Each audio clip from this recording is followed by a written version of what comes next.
Win big in 2024 with Team Sync from RotoBaller. Import your fantasy teams and sync your leagues. Get customized tools and tailored advice for your specific rosters and scoring settings, including live recommendations from the live draft assistant, free agent finder, and lineup optimizer.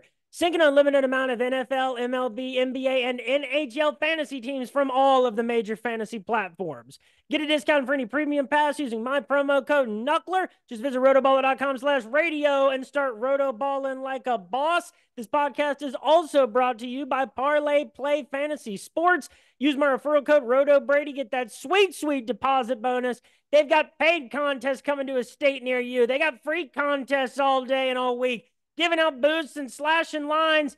Check it out. They always got a lot of fun stuff happening over there. And what is up, everybody? This is Brady Grove bringing you episode 149 of RotoBallers official MMA podcast. Tap that. Already rusty coming off a UFC off week. Follow me on Twitter at RotoBrady. We got a ton of MMA this week. Bellator, Aries 1, and there's another important one. Octagon, Cage Warriors. For picks on all that kind of stuff in the Contender Series every week, follow me on Twitter at RotoBrady. Follow the podcast at Tap That MMA Podcast on Facebook, YouTube, and Spotify. Come out to the RotoBaller MMA Discord on Saturday. Let's talk DFS and sports betting strategy for UFC Vegas 97. And check out my MMA DFS Values Picks article coming out every week on Friday. And with me tonight, frequent guest co-host on Tap That. Give it up for Connor Bones Slone. Connor, so good to have you back. How's it going? Yeah, it's going good. I don't know. Past weekend was rough.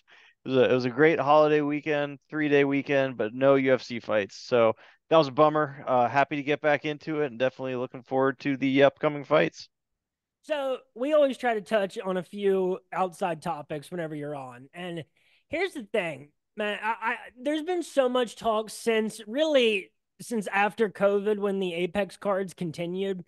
And you know what my stance is. I love that there's Aries 1, Octagon, Cage Warriors, Bellator, PFL, and the Contender Series going on every week. That's what I would think fight fans and people who are really big fans of the sport would want to see. From a contrast of the days when we were going months in between cards and in between good pay-per-views.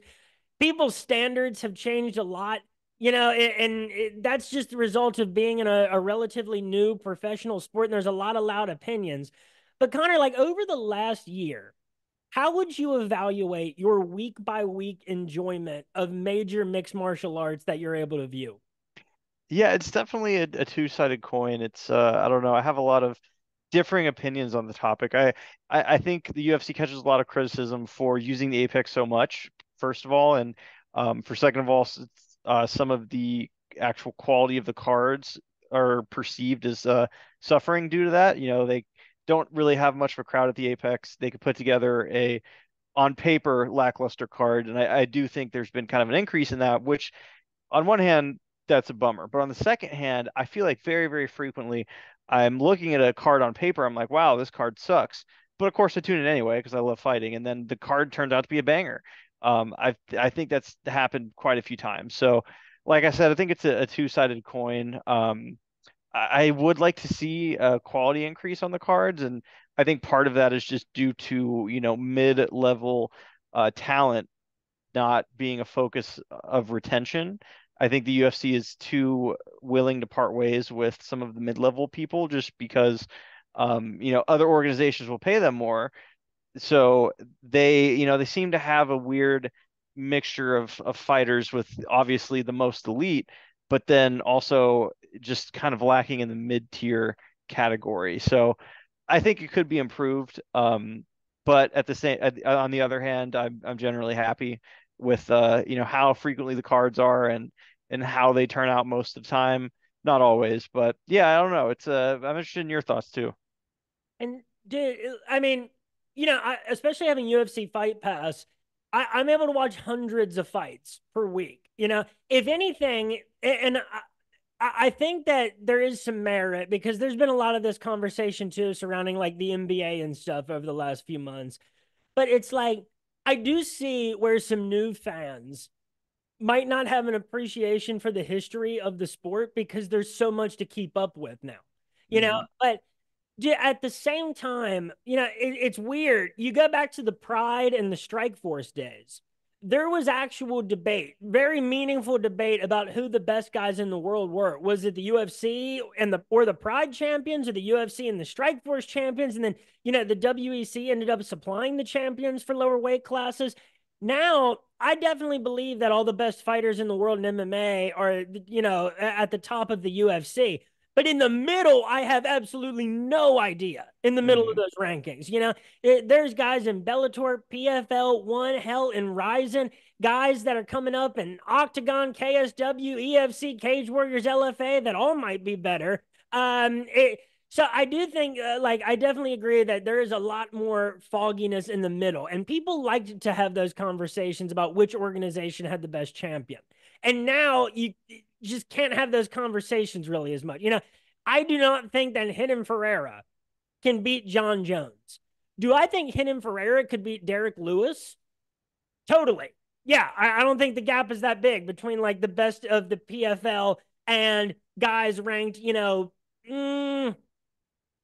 through 15 and above. I think at their best. So it's a weird. It's this is what happens. People, you came along for the ride for a long time. For all the people that say they've been watching since UFC 5, 10, whatever. And Connor, isn't there a weird amount of people that all have been watching since amounts that time? Don't know if those pay-per-view numbers support that. I think somebody's lying. However, um, this is the ride.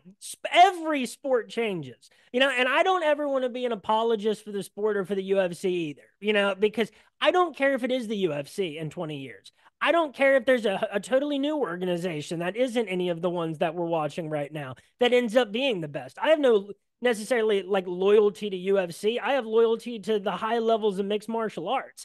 So you just hope that they steer it in the right direction. And ultimately, you got me hooked. I'm watching every week, and like you said, those cards that everybody shits on the most always end up having some of the best. And that's what we got a couple of weeks ago, before the hiatus. It was an amazing card. The Contender Series over the last few weeks, a plus 800 underdog gets a knockout and devastating. Starches young Clark Starches Clark out cold. I I just don't see, like, we both see all the same kind of stuff on the internet. We see all the same profiles. They hate the UFC. EFL sucks. Bellator sucks. The only thing that they like is Cage Warriors or something like that. And they really only like 3 fights per week. And it's like, dude, I don't think you like fighting. I think you like something else, because if everything sucks, dude, I'm not telling you what to do with your time, but it just seems like a miserable way to live if everything about the sport sucks and you're tuning in every week.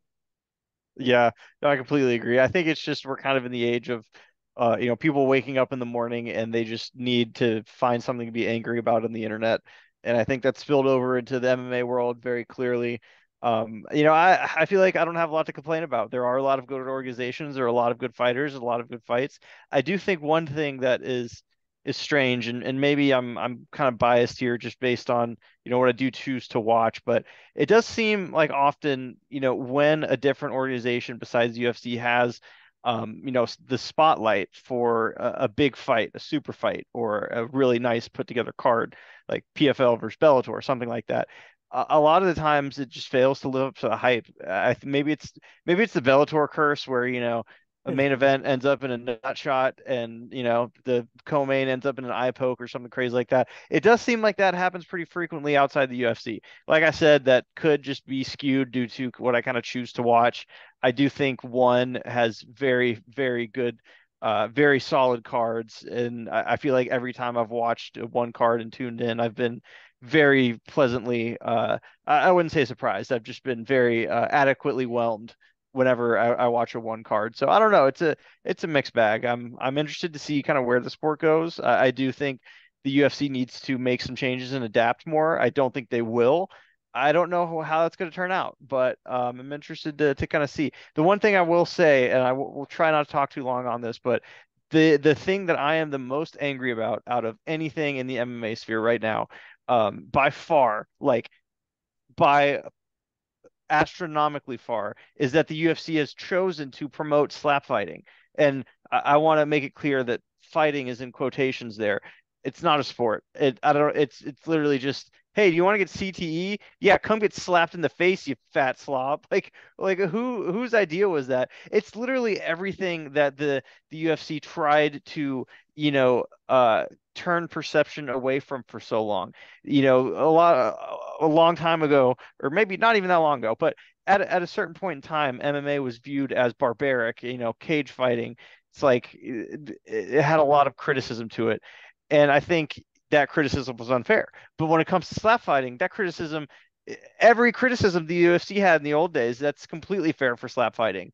And I just think it's the fact that the UFC has aligned themselves with that is a really bad move. And I think long term, that's going to damage the sport a lot. And that is just something I'm very upset about. So I figured I'd give it a mention here.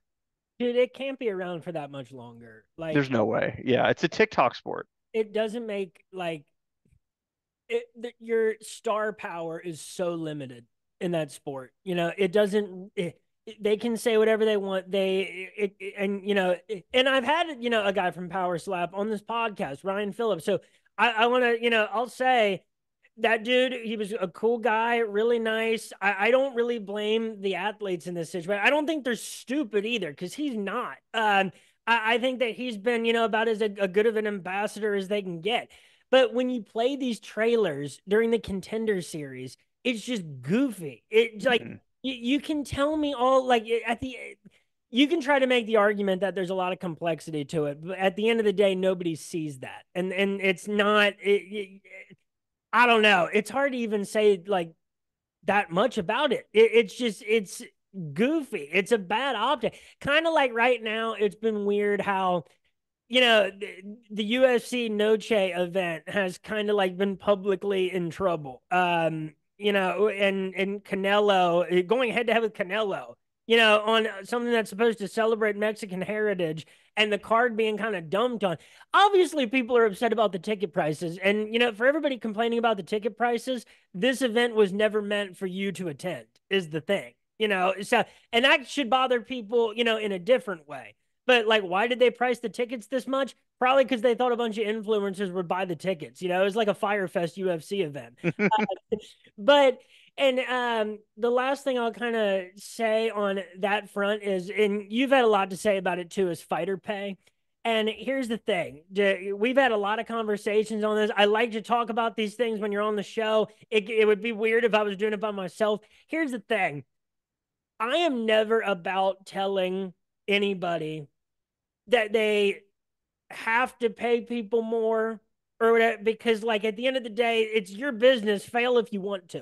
It go down like either if it works somehow, then it works, and if it fails, it fails. But the thing is, Dana White has never been someone that goes along with what people are asking him to do. We've talked about this before too, where it's like people famously bring up how he said women would never be in the UFC until it made sense to him, until the right person came along. Now, fighter pay is tough because right now you do have this weird gap between the bottom of the UFC and the middle. And so he is easily able to justify the fighter pay for a lot of people, because most people, there's no economic difference to Dana White whether a guy who was on the Contender Series, who's a real prospect, is on the card, and whether a guy that's not really a prospect is on the bottom of the card. There's just not enough bargaining power on the fighter side in that situation. I think increased fighter pay is going to come, but it's going to come in this next stage, because otherwise the result is someone will come along who will eventually be able to pay them and will be able to survive. PFL has kind of taken on that role, even with the promise of maybe being able to win $1 million at the end of their tournament. That attracted a lot of legitimate talent. And just by branching out to the rest of the globe and PFL Europe and PFL Africa, they got a lot of the top prospects that normally would have, their only goal would have been to make it to the UFC. So obviously, fighter pay is probably the most consistent topic that's been around. And I just don't have much to say about it, because it's like, I can't make Dana White pay people more. He doesn't seem to really give a shit whether anybody says that he should. But he, at some point, you're going to have to, or else, because people don't have to fight for the UFC anymore. People don't even have to fight in MMA. If they were MMA fighters, they don't want to. You can do a couple of MMA fights. You can cash out on a big, like, goofy boxing match. That's not what a lot of people want to do. They want to compete and see who's the best. But at the same point, that's what is this is this gap between the middle, the top, and the bottom of the UFC divisions right now. That, like, I just don't see the increase in fighter pay coming until there's a difference between until we get some of the talent separate itself just a little bit more, because there's been such an influx after the Contender Series. But Connor, you did say one thing that was a perfect transition into this final little topic we're going to talk about before. Can I say one thing real quick about fighter pay before we move on? You made a really good point in terms of bargaining power, and I think there's a very simple, very straightforward solution to that. Fighters need to unionize. They've tried it before, and what typically happens is Dana just, takes the whoever is leading the charge and is like, "Hey, I'll give you $2 million to stop this shit right now." So, that's on the fighters. Yeah, I'm not trying to put them down, but they, for whatever reason, they have not figured out that they need to unionize. And I think if they do unionize, things will change very, very quickly. Um, but they've tried, it hasn't worked out. I don't think it will, just due to I guess the personality of the average fighter. And once again, not trying to really dig on any fighters, but they need to unionize, and they haven't, and I don't think they will. But that would definitely be a game changer. That's the last thing I'll say to wrap that conversation up. And here's the last thing, Connor. You said something about people on the internet waking up wanting to be mad about something. Inner one John Bones Jones the other day. Dude, and I want this to be less about John Jones. And, like, dude, that promo video that they played during the Contender Series, that was just a minute long, telling me why I should accept John Jones as the greatest of all time. First of all, folks, I almost refuse to come up with the greatest of all time list anyway. It doesn't make any sense to compare people in any sport across eras and across competition. It doesn't make any sense. I can say that if I think someone is the best light heavyweight of all time, that's about as much as I can do. But besides narrowing it down to like a field of five, even in basketball, dude, if you asked me to come up with the best player of all time, I'd have to narrow it down to a list of 10 and then be like, I don't know, your guess is as good as mine at this point. But, dude, what do you think? Like, it seems like John Jones is actually going to fight Stipe. It seems like UFC 309 is like the target at Madison Square Garden, where they're supposed to be like a quite a sick lineup. I don't know, man. What have been your reactions to, like, to everything with Dana White and to John Jones, the whole cascade of memes that's happened? He never ceases to disappoint me. I will to start off. I don't know if you saw this, but John Jones like retweeted or tweeted a picture of it was a stat like 15 championship de defenses or 15 championship wins, most in the UFC. Um, but unbeknownst to John, I'm guessing if you look very, very closely at the bottom left of the image, in like very, very faint lettering, it says, "I am ducking Tom Aspinall." So clearly mistake on Jones's part, but I think that sums up the situation. He is ducking Tom Aspinall. I love Stipe. Stipe is a great fighter, undeniably the best heavyweight in UFC history. Actually, I don't know about undeniably, but best heavyweight in UFC history, in my opinion. Great guy, great fighter. There's no reason for Jones to fight him right now. I also think that promo that they had for Jones was just ridiculous. Like, Propaganda. it literally was I thought they were about to announce a Jones fight, and I would have been like, okay, I understand it. I was gonna But say for a second. I was like, yeah, ah. the fact that it said he was undefeated is just ridiculous to me because he has a loss on his record. And yeah, I totally understand the argument. The disqualification due to the 12-6 elbows is ridiculous. I agree. I definitely agree with that. But it has not been overturned. If it gets overturned, then yeah, I'll concede that he's undefeated. But until that day comes, he is not undefeated. I think the fact that he popped for PEDs so many times and has had some questionable wins. I certainly think that he lost to Dominic Reyes.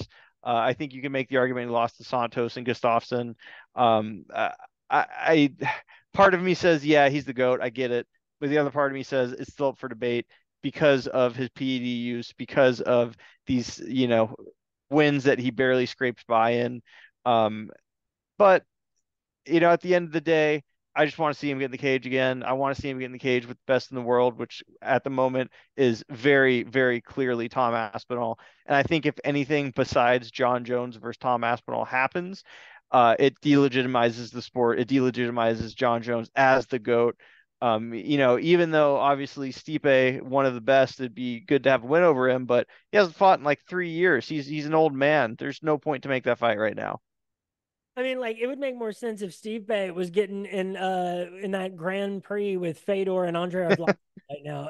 So, Exactly. and I don't mean that again. I don't mean that to be a dick to Stipe. I love Stipe. That's not the point. And it goes. What you said too about the best. We like this is a sport. We want to know who the champion is. It's kind of been an epidemic too, and I think it happened in the turn on scoring where I'm really glad that rounds are getting scored for the guy that is doing the most damage now. We are still working out how to evaluate that. But all these people that want to pretend like you're somehow not losing the fight when you're on your back, when you got taken down, like, I don't know how we judge that yet. But there's been so much where it's like, all he did was take him down and lay on him. It's like, all that dude did was lay on his back.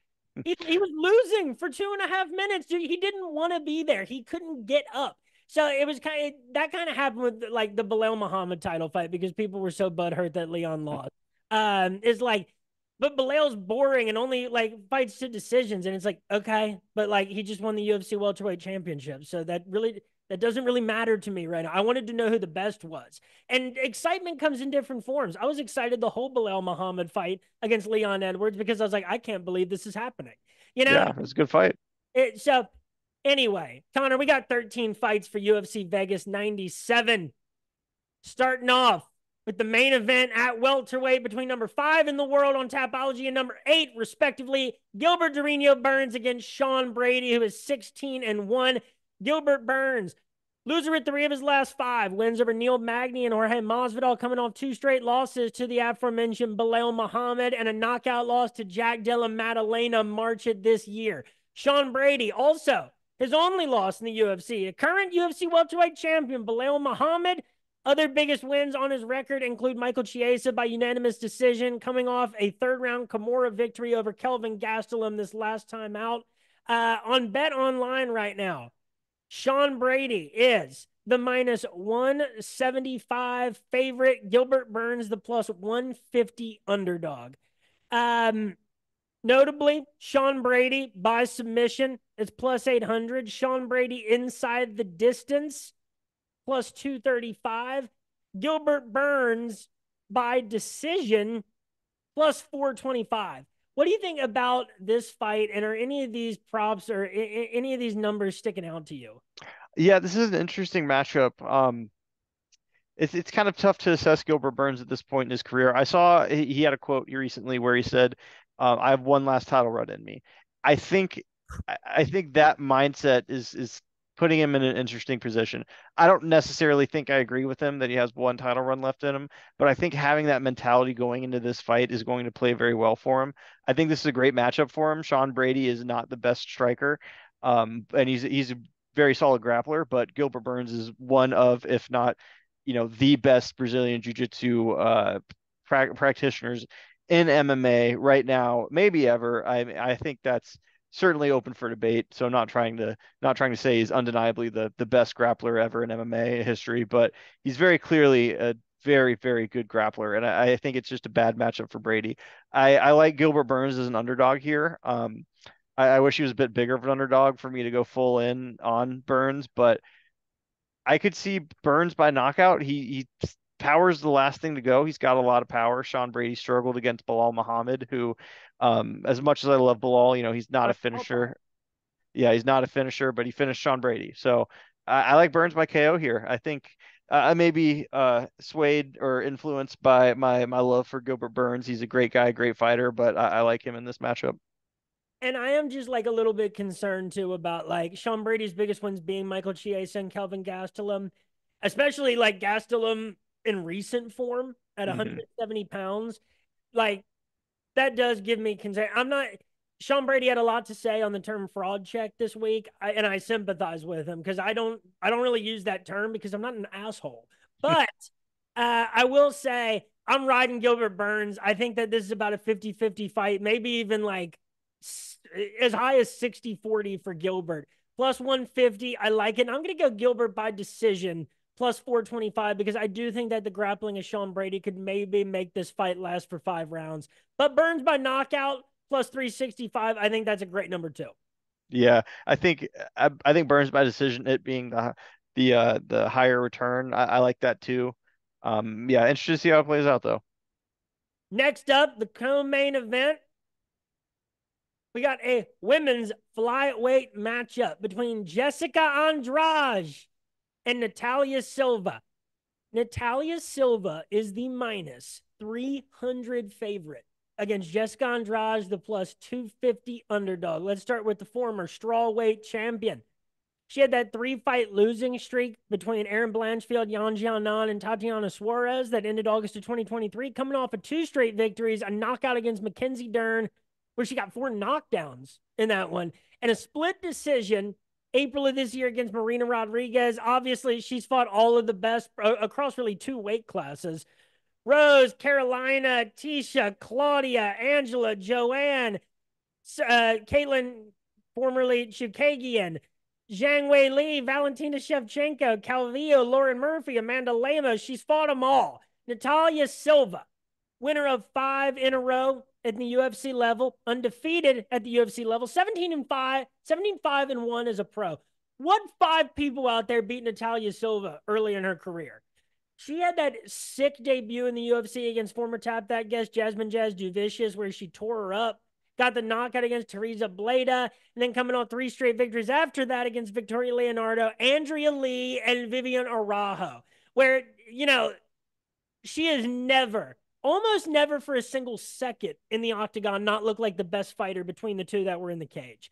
Natalia Silva is very, very likely to be a future title contender sooner rather than later. At the same time, Connor, this is Jessica Andrade. Plus 250 seems insane, but is it appropriate given what the transitions that she's made back and forth between strawweight and flyweight and how good Natalia Silva's been in the UFC? Yeah, this is an interesting matchup, and I do want to make a quick point that Natalia Silva's last loss was to Marina Rodriguez in Thunder Fight 14, which I don't know what that is, but it sounds pretty sick. Um, Jessica Andrade is one of those fighters that very clearly always has a puncher's chance. I think she's one of, if the not the most powerful punchers in women's MMA right now. So I certainly think that's there. I think Natalia Silva clearly has more momentum right now. I think she is going to just be a little more proficient technically and utilize space and distance well, and I think that's going to give Andrade problems. I like her here. I think Jessica Andrade at plus 250 is always a very live dog, but I think Silva wins this 160 out of 40, something along those lines. And I agree. I think that it's a fight that I could easily get suckered into because it is Jessica Andrade, but I'm not going to let that happen to me this week. Silva by knockout plus 285. And I think that's a better value than Silva plus 100 by decision. If you're going Andrade, go by knockout plus 450. I think that's the best value. I do tend to think that Natalia Silva probably wins this fight 60 to 65 times out of 100. But it's a huge test for her. And if she passes it, then you could very easily justify a title shot for her whenever it is her next appearance in the UFC. Yeah, this is a 3-round fight, right? Yeah. I like Silva by decision then. Okay. Featherweight, Steve Garcia and Kyle Nelson. This is one laden with traps, Connor.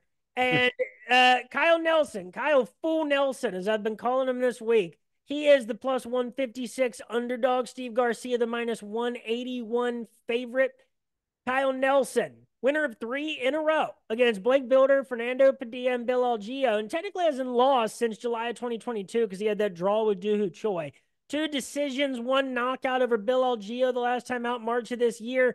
Steve Garcia, winner of 4 in a row, 5 of his last 6, and is 6-2 in the UFC, with his only losses being a Mahashate and Luis Pena. That counts the Contender Series. the 4 wins in a row, all by knockout over Chase Hooper, Shyla Nerdum-Becky, Melchizedek Costa, and Songwoo Choi. Now, the thing is, Kyle Nelson has been knocked out in the UFC, never in the first round, but he was knocked out in the second round against Diego Ferreira in his UFC debut. I've got it like, this is another one where I wish Kyle Nelson was like plus 250. Then I would really think about it. Plus 150, that seems very appropriate. Steve Garcia has been on an absolute tear, and I'll give you credit for the win over Bill Algeo. But Steve Garcia has had like Bill Algeo quality wins like consistently, and he's putting them away. And so Garcia by knockout, that's minus 140. I like that.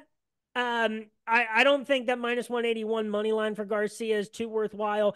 I think if you were going to go Kyle Nelson, you do go like by decision, and that's plus 650. That's not a horrible value. But for this fight, like Garcia in round 2 is plus 550.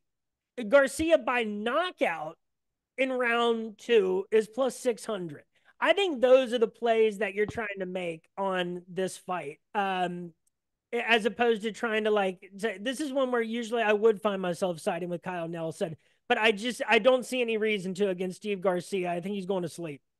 Yeah, I think I'm in complete agreement. If you look at Steve Garcia's last 1, 2, 3, 4, 5, 6, 7, 8, his last 8 wins, they were all by knockout or TKO. So I like that pick. I'm riding that with you 100%. And so now after that, and I do think I think Steve Garcia probably wins this fight like 65, 70 times out of 100. And now we have a flyweight matchup. And Connor, this was supposed to be, I think, Matt Schnell versus Joshua Van, which would have been an absolute banger. There's been a lot of shuffling around the flyweight matchups pretty much since Starboy entered the UFC. You're never going to fight the guy you were originally booked to fight. But now we have Matt Schnell, Cody Durden stepping in. Schnell is the plus 250 underdog. Cody Durden, the minus 300 favorite. I think that this fight, I saw some about it happening at bantamweight, but all I'm seeing is it happening at flyweight. So I'm not even seeing it listed on the UFC fight page on Google, interestingly. I know, and it's pretty new. It's not even on UFC. It's now on UFC stats. Like just now, and but like on Bet Online, they still had like I think both up, and they only have the money line out for this fight yet. But so Matt Schnell, loser at 3 of his last 4. There was the no contest against Rogerio Bontorin before that, but losses to Brandon Royval, Matheus Nicolau, and Steve Erceg. Hell, Steve Erceg got a damn title shot off of beating Matt Schnell. Which, there's a lot of things about that. Flyweight, they're going to find their star. They know that they get their pick. You put enough prospects against Alexander Pantoja, and either Alexander Pantoja comes out as the greatest flyweight of all time, or you end up with a young superstar from a country of a market you're trying to enter. Anyway, Matt Schnell has only win since January of 2021 is against Sumata Hari by triangle choke. And what was that like ridiculous comeback victory? Cody Durden. This dude, very slept on at flyweight, but he had 4 straight wins between June of 2022 and August of 2023 over JP Buys, Carlos Mata, Charles Johnson, and Jake Hadley. He has now lost 2 in a row, getting finished 2 in a row against Tajiro Lembekov and Bruno Silva. So you look at like the key here is obviously for Durden, don't get submitted because that's always a possibility. And I think like these guys are going to make it a very interesting brawl. Like I think this is going to be an entertaining fight. These are 2 guys that are always willing to scrap, even though they have like other skill sets. Durden, for whatever you can say about him, I do not think that Cody Durden is a boring fighter. Whether he's getting 11 takedowns against Charles Johnson or not. And it's like, it's the fact that I think that he can get 2, 4, 5 takedowns against Matt Schnell. I think Matt Schnell will be okay with ending up on the back. And I think that like the striking, the standard, it's just going to be like chaos. That makes me think that Matt Schnell is a good value here at plus 250 because I think that this fight's going to be a real toss-up. And it's crazy to me that this is not more closely handicapped. It's like Matt Schnell is fighting... It's not like he's fighting Brandon Royval on short notice. He's fighting Cody Durden. Cody Durden's fighting him on short notice. So to see Matt Schnell at plus 250 seems absolutely insane. I think this is a toss up. Plus 250, I'm going Matt Schnell. Yeah, I don't know. I think I disagree with you a bit on this one. And maybe I'm just biased because Matt Schnell has been, put out so violently here recently. Like that Steve Erceg knockout was just Yeah. brutal. But he just his chin. I just have no confidence in his chin. I have no faith in his chin. I think Durden's a good fighter. He doesn't seem like much of a finisher, but I don't know. Maybe him by knockout is something to consider. And I feel like whenever I think along those lines, because I'm like, this person has a bad chin, I feel like that's not a very reliable thought process, but I'm gonna go with it here. I like Durden by KO. And I will say, so like, what money line do I like better? I like Schnell's money line better, but I Hmm. could definitely see liking the props on Durden by knockout more because you do look and Matt Schnell's last 5 losses in the 7 losses are all by knockout. Granted, that was also too on top of the guys we already discussed. He got knocked out by Alexander Pantoja, Hector Sandoval, which isn't great, but then Rob Font also. Hmm. But that argument does start to fail over time where it's like, well, he's only faced killers. Yeah, but now he's dead. That's the problem. uh, so no, I love the flyweight division. It actually might be my favorite division in the UFC right now. So I'm excited. I wish it was Schnell versus Joshua Van because we're wanting to see a get right Joshua Van fight. But no, I'm excited for this one too. And speaking of excitement, we got a junkyard dog alert, Connor. We got a lightweight matchup between Trevor Peek and Yanal Ashmuz. Trevor Peek, always interesting with that standing hammer fist style. Trevor Peek is the minus 130 favorite. Ashmuz the plus 110 underdog. So starting off with Yanel Ashmuz, he does have the win against Sam Patterson, UFC 286 by first round knockout. He ends up losing to Chris Duncan July of 2023. So he did have to face like some decent Euro prospects. But the Sam Patterson win looks better because of Sam Patterson's last win. But the reason Sam Patterson got that last win was because he was fighting a guy that probably didn't belong in the UFC. It's still debatable where exactly Sam Patterson belongs in the tiers. We got to see like 3 more fights from him to really know what he's about. Then you got Trevor Peek. Coming off that loss to Charlie Campbell by unanimous decision, outstruck 54-47, taken down 4 times to 2. He does have a win against Muhammad Yahya. That was another guy that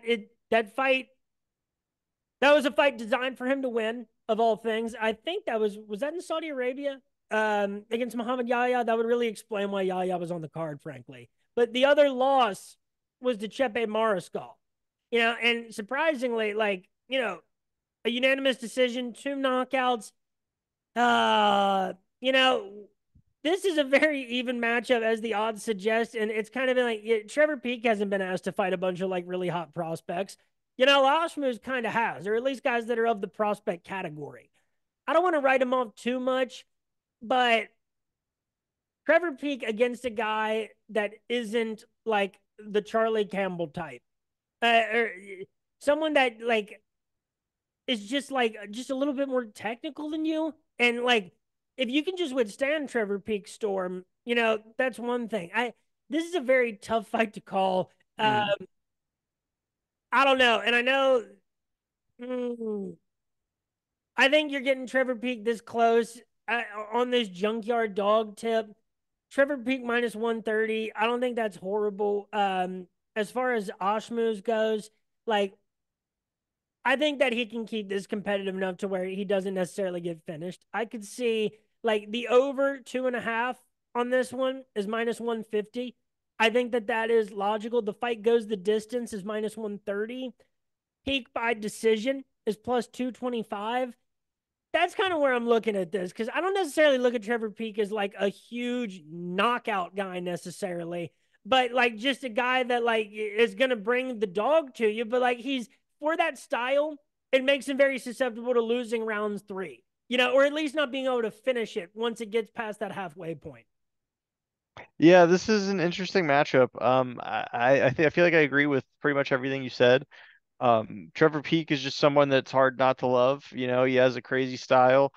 I think just calling his style the standing hammer fist style is just a very succinct, accurate way to put it. I feel like in a situation like this, there is something to consider with Trevor Peek just being so unorthodox. I think it's tough to prepare for a fight like that. Uh, I like Trevor Peek here, and I think that may just be due to bias because I like him and I like his style, but the odds are in his favor, so I like Peek just money line here. Yeah, I think he probably wins like 55 to 58 of these out of 100. Yeah. They're kind of small margins. We don't know a ton about Ashmouz, with his UFC sample size, but we got another lightweight matchup. Rong Zhu against Chris Padilla. Chris Padilla, the plus 225 underdog. Rong Zhu, the minus 265 favorite. Rong Zhu, winner 3 in a row. Now, that was in Road to UFC. He was in the UFC before that, even. So he has a win over Brandon Jenkins. One of his losses is to Ignacio Bahamondes, so that is forgivable. And then he ran through Road to UFC over Song Chan Hong, Song Woo Kim, and Shin Haraguchi. With that last fight being February of 2024, he finished 2 of those 3 fights. He landed 132 strikes with a knockdown in his win over Kim that went the distance. Born in the year 2000, so he's a youngin'. Chris Padilla, born in 1995, does have the submission victory over James Ontop, who we just saw lost to Vyacheslav Borshev his last time out. He finished him in round 1 with a rear naked choke. Before that, Chris Padilla, who is a 14-6 pro, 28 years old. His nickname is Taco. That is a plus. 12 of his 14 wins are all inside the distance. Wins over Justin James outside of the UFC. Never really was in like great organizations. Like had some brief stints in like RFA, KOTC, Brave, but never hung around there for too long. And on top, I question, you have to question more and more with every UFC appearance. So this is a fight that I really want to go Rong Zhu in. The UFC, the Road to UFC guys have not had a fantastic track record for sure. That's going to come along. I think the more that they do that, that's basically contender series for the continent of Asia. I love that they're doing that. And the quality will come along at the UFC level. And let's start here. I think Rong Zhu does. I think he does win this fight. But I think like the outcome is a real toss up here. Like Zhu, in his, like even one of his 2 finishes, 3 of his last finishes, 3 of his last 4 happened in round 3. All right. So I do think Rong Zhu wins this fight probably like 75 times out of 100. Minus 265 doesn't do a whole lot for me. But for this fight to go over 1.5 is minus 180. And I think that's like, I think that is an excellent number because I think Rong Zhu could win this fight by any means. And I think Padilla, if he does come out on top, I think he does that by any means. I think it's probably more likely to be inside the distance. And like Padilla by sub plus 600 has some value. But I actually think the best bet of this fight is over 1.5 minus 180. But I'm going to be rooting for Rong Zhu in this one. What do you feel about this matchup? Yeah, it's an interesting one. I think I agree with mostly everything you said. I like Rongju in this one. I think, to your point that I think I agree with a lot. The road to the UFC guys, they may have not had a very good track record to get things started, but I do think that that is going to turn into a legitimate feeder program to the UFC. I think it's a bit of a challenge more so than the Contender Series, as it's kind of a tournament, if I'm remembering correctly. And I think Rongzu here, he has a lot of experience. He's 25-5 at the age of 24, which is honestly kind of crazy. I think that's going to do well for him here. I think Padilla, like you said, um, just hasn't spent a lot of time in very elite organizations. He has some very good wins recently. He's on a good streak, but I like Rongzu here. I think he pulls it out. Yeah, and the UFC got into Asia probably sooner than like PFL's been expanding worldwide, and they have a great hold in Africa where there's not there's some like KSW and EFC have great roots in Africa, but PFL beat them to some of these spots and beat them to some of these prospects. And so you're in Asia, you're getting Asian prospects, but you're also competing with like UAE. You're competing with One Friday fights. You're competing with Ryzen to get a lot of these guys. Hmm. So where it's probably all the same to these guys, so it'll come along. It always does, but I'm always rooting for the road to UFC guys for that reason. And next up, we got a featherweight matchup between Isaac Dulgarian and Brendan Marote. Dulgarian is going to be the favorite here. He's going to be expensive in DFS this week. He is the minus 3,000 favorite. Jesus. Marote, the plus 1,300 underdog. Oh God, I don't want to be influenced by this week's contender series and how I feel about this one. But Yeah. about Marote first, 8-2 as a pro, 21 years old, 5 wins by knockout, 1 by submission, 2 by decision. He is 0-1 in the UFC. Got knocked out in the first round by Terrence T-Rex McKinney back in October of 2023. And Connor, like he did well in the organization combat zone. He doesn't have a bad pro record at all. No real quality wins on that list. And the opponent that he beat before his fight with Terrence T-Rex McKinney, Lionel Young, who had a record of 11-20 in August 2023. He had a fight scheduled against Muhammad Yahya that got canceled. That says a lot about what the UFC actually thinks of Brendan Marote. If they were trying to put you against Muhammad Yahya, probably at the very beginning of any card that was supposed to be in. Isaac Dulgarian, right? A guy that has been, fun to watch. First round knockout over Francis Marshall, August of 2023. And then coming off a split decision loss to Christian Rodriguez, where he got 7 takedowns, didn't end up winning. It was 48-22 in the striking for Christian Rodriguez. You go back further in Isaac Dulgarian's career, because by the way, he's only 6-1 as a pro and already in this spot. Currently ranked 74 in the world, according to Topology. 4 wins by knockout, 2 by submission. Isaac Dulgarian inside the distance? What's that number going to be? It can't be good. They don't even have it up yet because I guess this one had to, be thrown together a little later. Fight goes the distance. No, is minus 2,000. Dulgarian by knockout is minus 190. I actually think that's the best number you're going to get. Yeah. I think Isaac Dulgarian wins this fight like, I don't know, probably 90 to 95 times out of 100. Brendan Marote does not belong in the UFC. And I don't say that to be a dick. I'm saying it because, like, that's the truth. And plus 1,300, that is deservingly so. And this isn't like on the Contender Series where you're facing someone who's also 5-0 and unproven at this level. This is against Isaac Dulgarian, who we have seen, who could very easily be 2-0 in the UFC with 2 really good wins. Yeah, no, I completely agree. I think it's one of those cases where I think it's very clear Dulgarian is going to be the winner here, but is it worth betting on? I don't know. I do think you're right. Dulgarian by KO at minus 190 has some value in it. I think if you're going to bet, that's the only way to go. Unless you're just feeling spicy and you're like, hey, there's some upsets on the Contender Series. Anything can happen. It is the sport of fighting. I don't know if you're feeling very, very risky and frisky. Marote may be worth considering just because, like I said, anything can happen. But yeah, I think I'm riding Dulgarian all the way on this one. And even under 1.5 rounds is minus 325. And honestly, I think that's one of the best values that you can get on that fight. That's so crazy. And he was supposed to originally fight the hell nobody. I can't find what this was the replacement for. This can't be what the plan was. Yeah. Anyway, dude, I'm just realizing now that OSP and Ryan Spann got scrapped. I didn't even know that was on this card.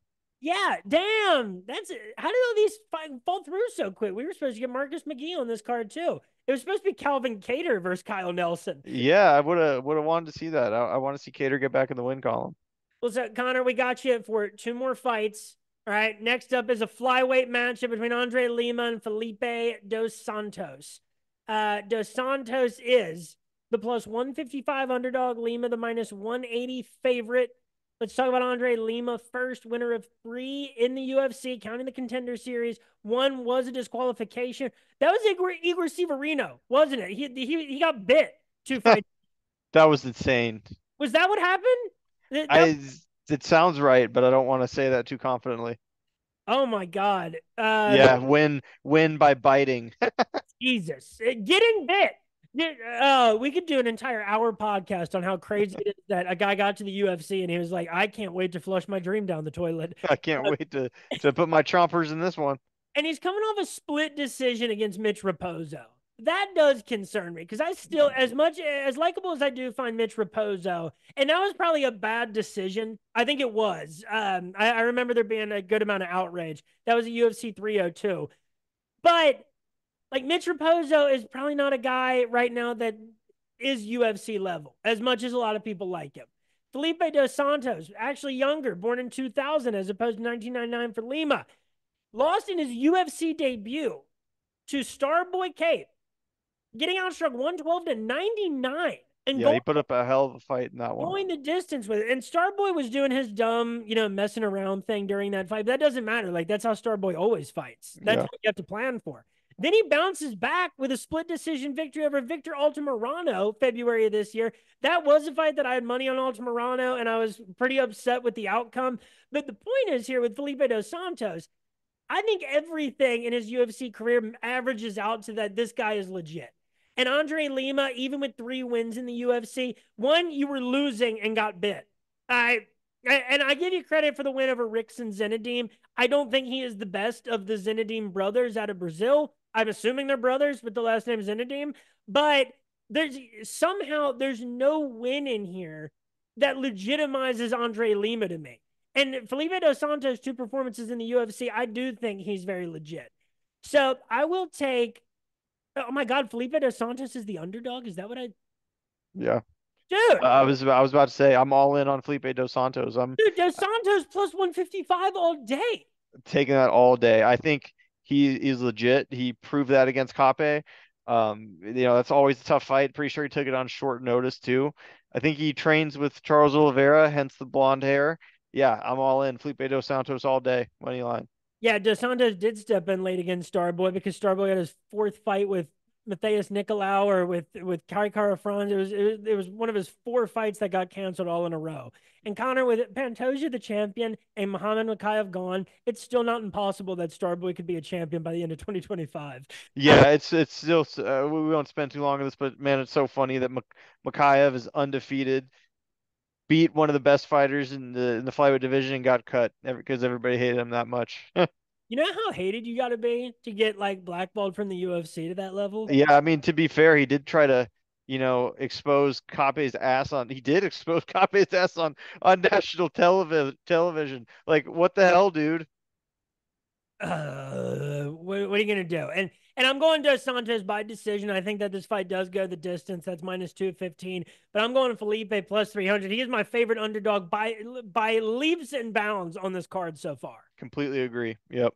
And now the last fight that Connor's going to stick around for, we're moving up for this one because we can have a good conversation about this one, however brief that it might be. Andre Petroski, former Ultimate Fighter semifinalist against Dylan Budka. Andre Petroski, maybe for the first time in his UFC career, or at least since the Ultimate Fighter finale, is the minus 270 favorite. Budka, the plus 230 underdog.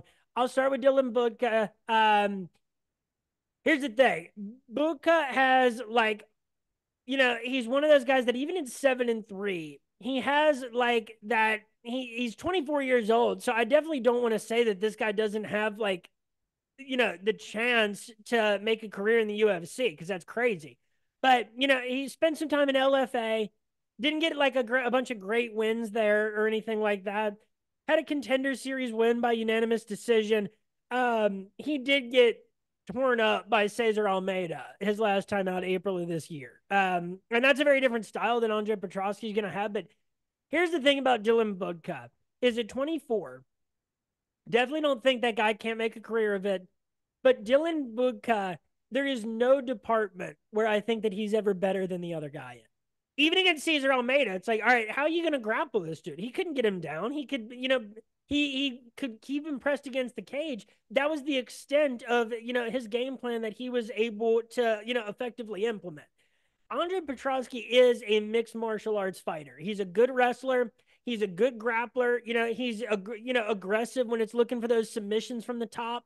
And I think that his hands are heavy enough, and he's a big enough, strong enough dude with the wrestling thread always there.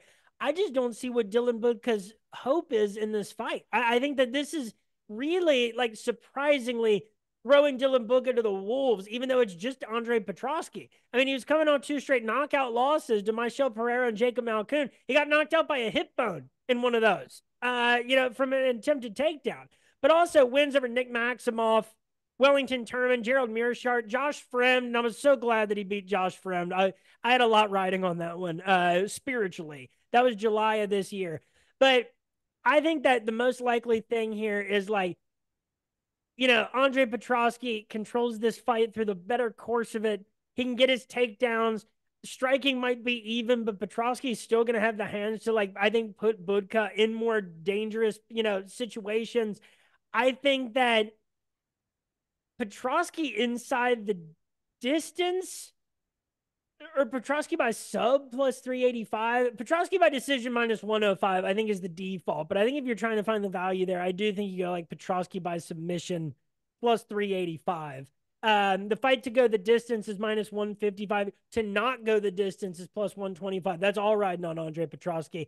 I don't think that's a great value. What do you think about this one? Because I know we're both on the Petrosky train here. Yeah, I think I agree with pretty much everything you said. I see no path to victory for Budka. I'm taking Petrosky all day in this. I do like, on one hand, I like him by decision, but on the other hand, I also like him by knockout. I think it's just going to be, can he effectively make Budka want to quit? I think that's going to be what it is. I don't think he's going to go out there and sleep him. But I think if he can put enough pressure on him, enough, box him up enough, grapple him enough, Budka may just kind of crumble. So I like both of those, but I'm taking Petrosky all day in this. I think even though he's such a heavy favorite, I think there's value in that just because I'm so confident in him winning. But I've been wrong before. And I don't necessarily love Petrosky for DFS purposes. Like, I think he could win this fight and it could be a really low scoring kind of outcome. But I Hmm. think we will see the moment that Dylan Budka wilts or crumbles, as you're talking. I think it'll be either on with him on his back or up against the cage. Andre Petrosky is much more well situated to go into round 2 and round 3. And I don't think Absolutely. Budka has anything to be able to put it away before that. So now, well, Connor, this week, there's UFC. There's Bellator Champion Series. There's Cage Warriors. Octagon 1 on Friday night. Enjoy these fights. I know we'll be in contact during all of them. Anything else you want to say before you head out? Yeah, fighters, unionize, please, for the love of God. All right. That's it for Connor Bone Slone, folks. We got 3 fights left on this card. Next up, we got Gabriel Santos and Yiza at featherweight. Yiza. Now I gotta adjust for the fact that it's just me talking now. So we go. We're loading. Son of a bitch. Yiza is the plus 220 underdog. Gabriel Santos, the minus 260 favorite. Gabriel Santos, loser of 2 in the UFC, granted to Lerone Murphy by split decision and David Onama by second round knockout. Not a bad run. Even though that's 2 losses, I understand how both of those happened in your first 2 fights in the UFC. He just hasn't fought in over a year. That last one was June of 2023. But to take Lerone Murphy to a split decision is nothing to sneeze at. And he was born in 1996. Yiza, born in 1997. This is a road to UFC guy. His only loss, is to Jung Young Lee. His only loss, like at the UFC level and the road to UFC stuff, because he fought on UFC Fight Night Lewis for Spivak in the finale of Road to UFC. It's all been road to UFC wins, 3 submissions, a couple decisions.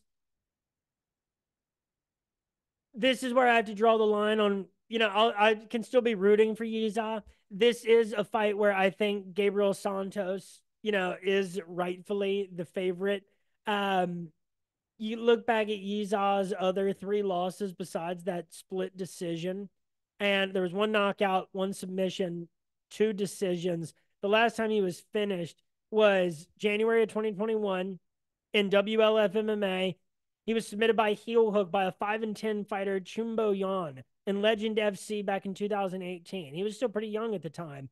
But Gabriel Santos, the Lerone Murphy fight speaks volumes. We haven't seen him get a finish yet in the UFC, one that, is for his favor. But I do think that he wins this fight like probably 75 times out of 100, maybe 80. I think minus 260 is very justified. This is one where, like, I think it is hard to, I think that you do have to make the jump where, all right, Izai hasn't been finished in a while. He has been finished as a pro. This is a step up in competition. Gabriel Santos inside the distance is plus 140. I like that. I also think, like, Santos by decision is not horrible, especially if he ends up, racking up multiple takedowns. I just don't think he'll necessarily have to do that like he had to against Lerone Murphy in a slightly losing effort. So I think Gabriel Santos plus 140 inside the distance. I think that's how you go. And I wouldn't mind paying a good amount for Gabriel Santos in DFS this week. I think that this fight's really going to go his way. I'm rooting for Yiza, but like Gabriel Santos, out of the first 2 fighters that he fought and the outcomes that he had, this is one where I really think he's due for a win. And this is a level of competition that's very manageable for him. Next up, we got a women's strawweight matchup between Jacqueline Amarim and Vanessa Demopoulos. Vanessa Demopoulos is the plus 250 underdog. Amarim, the minus 300 favorite. Amarim, winner of 2 in a row against Montserrat Ruiz by 3rd round knockout, and Corey McKenna by 1st round armbar, March of this year. She did lose her UFC debut to Sam Hughes, April of 2023 by unanimous decision. Vanessa Demopoulos is 7 years older, coming off 2 straight victories against Emily Ducote by split decision and Kanako Murata in a fight that a lot of people thought she lost. Plenty of people thought she won. It's inspired a lot of debate. But really, I mean, my God, she's won 5 of her last 6 fights. It included Silvana Gomez Juarez, Jin Yu Frey, Maria Oliveira. The only loss in that span is to Carolina Kolkevich. That is weird. Like, Vanessa Demopoulos' record is weirdly good in the UFC. And she's had fights, where they were toss-ups. I remember picking Jin Yu Frey over her. I remember picking Kanaka Murata over Vanessa Demopoulos. I think I picked Emily Ducote over Vanessa Demopoulos. Am I going to learn? I don't know if I am going to learn. The problem is, like, Amarim, now, I mean, she beat Montserrat 86-6 in the striking, en route to a 3rd round knockout. I think that being able to, carry herself well into the 3rd round, like Vanessa Demopoulos, if she lands 100 strikes like she did against Emily Ducote, I think Jacqueline Amarim is going to have, one, landed triple digits as well and probably done more damage with those.